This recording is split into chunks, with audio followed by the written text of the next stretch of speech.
नमस्कार, आप देख रहे हैं आपका बाजार। मैं हूं साक्षी बत्रा। नमस्कार, मैं हूं दीपाली राणा। आप देख रहे हैं आपका बाजार। जोरदार मजबूती इस वक्त भारतीय बाजारों में देखी जा रही है। निफ्टी 100 अंक ऊपर दिन के ऊपरी स्तरों पर ट्रेड कर रहा है, 8700 के पार है। आरबीआई पॉलिसी से ठीक पहले एक्शन में है इंटरेस्ट सेंसिटिव्स। खरीदारी है बैंक्स में, रियल्टी शेयर्स में और ऑटो शेयर्स टॉप स्पीड में है। ऑटो एंसिलरी शेयर्स भी लगातार रफ्तार जो बनाई हुई है वो आज भी कायम है। फार्मा, अगर डिफेंसिव्स की ओर देखें तो फार्मा में खरीदारी है। आईटी थोड़ा सा सुस्त है, लेकिन 8700 के पार निफ्टी 102 अंक ऊपर 8713 के स्तर पर अभी निफ्टी ट्रेड कर रहा है। दिन के ऊपरी स्तरों पर निफ्टी बैंक की ओर से पार्टिसिपेशन 1.5% का उछाल। इसके अलावा मिड कैप और स्मॉल कैप इंडेक्स में एक स्ट्रॉन्ग आउट परफॉर्मेंस, 2% ऊपर दोनों ही इंडेक्स कामकाज कर रहे हैं। लेकिन आरबीआई पॉलिसी से पहले आप देखिए एक्शन इंटरेस्ट सेंसिटिव्स का बैंकिंग स्टॉक्स में खरीदारी है। ऑलमोस्ट 2 से 2.5% की मजबूती लेकर ये सभी बैंकिंग शेयर्स जो आपकी स्क्रीन पर हैं ये ट्रेड कर रहे हैं। मजबूती है रियल एस्टेट स्पेस में भी। थर्सडे को यानी एक्सपायरी के दिन हमने एक डिप देखा था रियल एस्टेट स्टॉक्स में। एक स्ट्रॉन्ग बाउंस उन्होंने सीरीज के पहले दिन फ्राइडे को लिया और वो मजबूती आज भी कायम है। HDIL, DLF, Indiabulls real estate, Parsvnath, Godrej properties, इन सभी में एक जोरदार मजबूती देखी जा रही है। लेकिन ऑटो शेयर्स टॉप स्पीड में है और ये 5 स्टॉक्स हैं आपकी स्क्रीन पर ऑटो सेक्टर से जो कि अपने ऑल टाइम हाई पर ट्रेड कर रहे हैं। Maruti Suzuki domestic sales 30% improve हुई है। कंसिस्टेंट 4 मंथ है जब एक स्ट्रॉन्ग स्पर्ट हमने सेल्स में देखा है। आइशर मोटर्स को राइड कर रहा है royal Enfield, TVS Motors, Escorts और एमआरएफ। यहाँ भी एक जोरदार बाउंस है और ये सभी शेयर्स ऑल टाइम हाई पर ट्रेड कर रहे हैं। ऑटो एंसिलरी भी लगातार मूव कर रहा है। कुछ चुनिंदा शेयर्स आपकी स्क्रीन पर जिनमें मदरसन सुमी, जय Bharat Maruti, steel wheels, bank products और आने मद्रास है। एक अच्छी मजबूती पूरे ही इंटरेस्ट सेंसिटिव्स में देखी जा रही है। अगर हम डिफेंसिव्स की ओर देखें तो आईटी स्टॉक ज्यादा पार्टिसिपेट नहीं कर रहे हैं, लेकिन जोरदार बाउंस है फार्मा शेयर्स में भी। जुबिलेंट लाइफ खबरों में Claris life sciences, SMS pharma, वेबमेड लैब्स और मार्क्संस फार्मा, यहाँ भी मजबूती दिख रही है।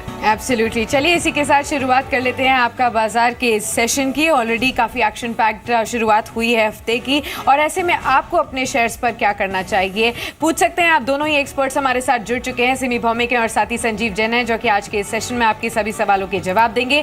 फटाफट से तरीका बता देते हैं। अगर आप भी शो का हिस्सा बनना चाहते हैं और सवाल पूछना चाहते हैं तो आज है मुंबई स्पेशल और मुंबई के दर्शक पूछ सकते हैं अपने सवाल। टोल फ्री लाइन आपको दी गई है 1800-180-8345। साथ ही ऑल्टरनेट लाइन भी दी गई है 012042582237। व्हाट्सएप करके भी आप अपने सवाल भेज सकते हैं। व्हाट्सएप का नंबर आपकी स्क्रीन पर 7840020000 पर अपना सवाल लिखिए, शेयर लिखिए, क्वांटिटी लिखिए और भाव लिखकर तुरंत ही हमें भेज दीजिए।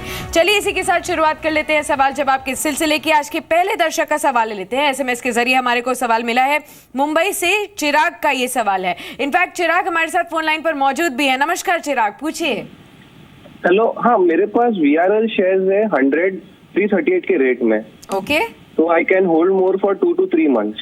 ठीक है, 2 से 3 महीने का नजरिया। गुड मॉर्निंग सिमी, शुरुआत आपके साथ करते हैं।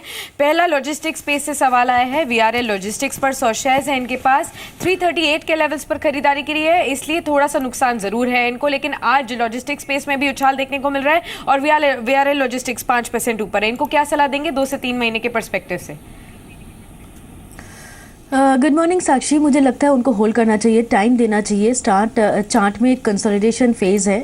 हो सकता है 320 के ऊपर का क्लोजिंग के बाद इसमें थोड़ा बहुत मोमेंटम दिखने को मिलेगा और आप उनका जो नज़रिया है उनको, मुझे लगता है कि उनका प्राइस तो मिलना चाहिए। इनफैक्ट 340-350 का रेंज भी इनको मिल सकता है। तो मुझे लगता है होल्ड कीजिए, पर ब्रेकआउट इसमें 320 का क्लोजिंग के बाद ही मिलेगा। फिलहाल तो मैं होल्ड करने का ही सलाह दे रही हूँ। होल्ड कीजिए वीआरएल लॉजिस्टिक्स। 320 इसका एक इंपॉर्टेंट रेजिस्टेंस लेवल है, अगर वो पार करता है तो मजबूती और स्ट्रेच हो सकती है। कुछ और क्वेरीज को ऐड कर लेते हैं शो में। हमारे साथ फोन लाइन पर विनय कुमार मौजूद हैं मुंबई से। विनय, गुड मॉर्निंग, क्वेश्चन पूछिए अपना। Very good morning. मेरे पास 60 शेयर अशोक लीलैंड के हैं। ठीक है, at the rate 87 point something ji. तो आपकी क्या एडवाइस है इसके लिए? आपका होराइजन क्या है विनय? कितने और समय आप बने रह सकते हैं इस निवेश में? Next around 12 month. 12 मंथ्स, ठीक है। संजीव जैन मौजूद है हमारे साथ, उनसे बातचीत करते हैं। Good morning Sanjeev. Ashok Leyland पर इनकी क्वेरी है। नुकसान हो रहा है इनको क्योंकि इनका जो खरीद भाव है वो 87 रुपए का है। अब सितंबर मंथ के सेल्स फिगर्स ही हम देखें तो 18% का डिप रहा है ओवरऑल सेल्स में, और ये बीते तीसरा या फिर चौथा महीना है जब हमने सेल्स ग्रोथ में डिसअपॉइंटिंग नंबर कंपनी की ओर से आते हुए देखा है। और मैनेजमेंट का मानना भी है कि अगले 3 से 4 महीने और चैलेंजिंग हो सकते हैं। साल भर का नजरिया है, क्या स्ट्रैटेजी इनको अपनानी चाहिए अशोक लेलैंड में? फिलहाल नुकसान में है। Good morning Deepali. देखिए अशोक लेलैंड में इन्हें होल्ड की सलाह होगी मेरी। जैसा आपने कहा कि लाइक 3 से 4 लास्ट 3-4 मंथ में कंपनी ने एक पुअर नंबर अपने रिपोर्ट किया है, पर अगर इस मंथ का नंबर हम लोग देखें तो कंपनी ने डिग्रोथ जरूर दिया है अपने नंबर में, पर साथ में आप देखिए कि हमारा जो एक्सपेक्टेशन था वो एक्सपेक्टेशन से ऊपर नंबर कंपनी ने पेश किया है। तो कहीं ना कहीं इसे एक पॉजिटिव रूप में देखा जा सकता है, और क्योंकि इनका नज़रिया 12 महीने 1 साल का है तो डेफिनेटली यहाँ पर अशोक लेलैंड में होल्ड करके रखना चाहिए, तो एक अच्छा रिटर्न इन्हें मिल सकता है। जी बिल्कुल, चलिए यहाँ पर आपको राय भी मिल चुकी है। अगला सवाल की तरफ बढ़ते हैं। हमारे पास एक SMS आया है मुंबई से PS चावला का। रामकी इंफ्रा पर ये जानना चाहते हैं। 500 शेयर्स हैं इनके पास, 85 के परचेजिंग प्राइस के साथ इन्होंने रामकी इंफ्रा में निवेश किया हुआ है। ऐसे में रामकी इंफ्रा अभी आपको कैसा लग रहा है? 71.55 पर इसका करंट लेवल देखने को मिल रहा है, तो नुकसान में है अभी फिलहाल। 0.3% तक की तेजी भी देखी जा रही है। देखिए साक्षी, मैं एक स्टॉप लॉस दे रही हूँ। चार्ट उतना अच्छा नहीं है, करेक्शन मोड में है, पर अगर स्टॉक 75 के ऊपर जाके डिसाइसिवली क्लोज कर सकता है और वहाँ पे मेंटेन कर सकता है, तो इसमें थोड़ा बहुत जो वीकनेस था, फ्रेश जो वीकनेस आया था फ्राइडे का करेक्शन के बाद, वो हो सकता है कि ये नेगेटेड हो जाएगा। और 75 के ऊपर का क्लोजिंग बहुत ज़रूरत है इसके लिए। चार्ट में थोड़ा बहुत पॉजिटिव सेंटिमेंट तब भी आएगा अगर ये इसमें 75 का क्लोजिंग आता है। होल्ड करने का सलाह दे रही हूँ, स्टॉप लॉस फॉलो करने के लिए कहूँगी। हो सकता है कि 65 का स्टॉप लॉस, जो थर्सडे का जो लो था, थर्सडे फ्राइडे उस समय जो लो बना था लास्ट वीक 65 के आसपास का, उस लो के नीचे स्टॉप लॉस लगा के वेट कीजिए। अगर आपका लक अच्छा होगा तो ये स्टॉक रिकवर करेगा। जी, एक बार एडलवाइस को देख लेते हैं। 9% ऊपर है ये, सुबह से मजबूत है, और अभी भी खबर भी आ रही है कि नॉर्थ अमेरिका के फंड CPDQ के साथ करार किया है कंपनी ने, और इस करार के तहत जो ये फंड है वो 60 से 70 करोड़ डॉलर का इन्वेस्टमेंट करेगा एडलवाइस में। अभी करीब 9.5% की मजबूती लेकर ये कामकाज कर रहा है 124 के सर्वे। कुछ ही देर में एडलवाइस की प्रेस कॉन्फ्रेंस भी है, वहां भी आपको लेकर चलेंगे। लेकिन एक कॉलर इस बीच हमारे साथ रुपेश है मुंबई से। रुपेश, गुड मॉर्निंग, क्वेश्चन पूछिए अपना। हाँ, गुड मॉर्निंग मैम। क्या सवाल है बताइए। मेरे पास रिको ऑटो के 54 के भाव पे 2000 शेयर्स हैं, और येस बैंक है मेरे पास 1310 पे 100 शेयर्स।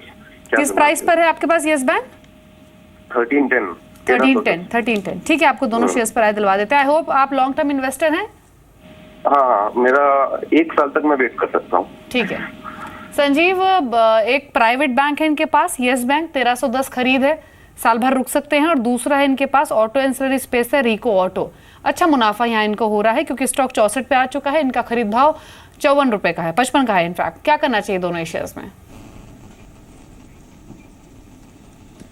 देखिए रिको ऑटो के लिए मेरी इन्हें सलाह होगी कि यहाँ पर प्रॉफिट बुक कर लें, क्योंकि एक अच्छा खासा इन्हें मुनाफा हो रहा है, तो यहाँ से प्रॉफिट बुक करना ही रिको ऑटो के लिए उचित होगा।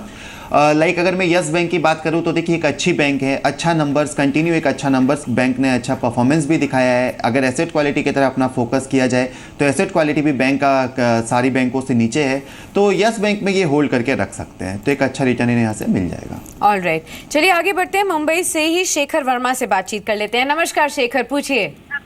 Good morning ma'am. Good morning. हाँ, मेरे पास एक्चुअली एडिलवाइस का शेयर है और शॉर्ट टर्म का व्यू है, और देना बैंक भी मैंने ऑलमोस्ट 1.5 ईयर से होल्ड करके रखा है। 42 पे मैंने लिया था, मीन्स ऑन एन एवरेज, और 1500 शेयर है। ऑलराइट, ठीक है। और देना बैंक पे भी छोटा ही अवधि का नजरिया है? जी मैम, वो तो मीडियम टू लॉन्ग टर्म के लिए मैं होल्ड कर सकता हूँ। जी, चलिए दोनों ही शेयर्स पर आपको राय दिलवा देते हैं। सिमी, सबसे पहले तो एडलवाइस, जिस पर अभी अभी खबर भी आ रही है, और यहाँ पर शॉर्ट टर्म का इनका नजरिया ऑलरेडी 3 रुपए का प्रॉफिट हो चुका है। 9% तक की तेजी में इनको इन कैश ऑलरेडी जो खबर आई है उसका मिल चुका है। लेकिन आगे कितने और समय तक के लिए रोक सकते हैं? क्या कुछ स्टॉप लॉस हो सकते हैं अगर ये यहाँ पर बने रहना चाहें छोटी अवधि के लिए? साथ ही देना बैंक में लंबी अवधि से रुके हुए हैं। 42 के भाव पर देना बैंक के 1500 शेयर्स है इनके पास, और भी कुछ समय दे सकते हैं। दोनों पर ही क्या राय होगी आपकी? साक्षी, पहले तो मैं एडलवाइस का बता देती हूँ। एडलवाइस चार्ट बहुत अच्छा है, मुझे लगता है उनको होल्ड करना चाहिए। एक अच्छा एक नया 52 वीक हाई आज शायद बनाया है ये स्टॉक, 124 के आसपास ट्रेड कर रहा है, 124 के आसपास ही इसका प्रीवियस हाई था। तो मुझे लगता है कि इसमें उनको अच्छा रिटर्न अभी भी मिल सकता है, 150 से 160 का रेंज भी दिख सकता है शॉर्ट टर्म में, तो मैं उनको होल्ड करने का सलाह दे रही हूँ। रहा सवाल देना बैंक की, तो मैं ये कहूँगी कि देना बैंक मुझे चार्ट में अच्छा नहीं लग रहा है, और इस भाव में और ऐसा ही एक बैंकिंग सेक्टर में अगर आपको पैसा निवेश करना है तो मेरे ख्याल से देना बैंक से आपको पैसा निकाल के आपको दूसरा बैंक में सजेस्ट कर रही हूँ, उसमें आप जा सकते हैं। मेरा फेवरेट फेडरल बैंक है और IDFC बैंक है, ये दोनों बैंक में आप ध्यान दे सकते हैं। यहाँ से 6 महीने या 1 साल के लिए अगर आप दोनों बैंक में अगर रखेंगे पैसा, तो मुझे लगता है कि देना बैंक में जितना आपका लॉस हुआ है उससे अच्छा भरपाई वहाँ पे मिल सकता है। तो मैं स्विच ओवर का एक सजेशन दे रही हूँ। तो देना बैंक से स्विच करने की सलाह है फेडरल बैंक या फिर IDFC बैंक में, ऐसा सिमी मानती है, और एडवाइस में अपनी पोजीशन को आप होल्ड रखिए।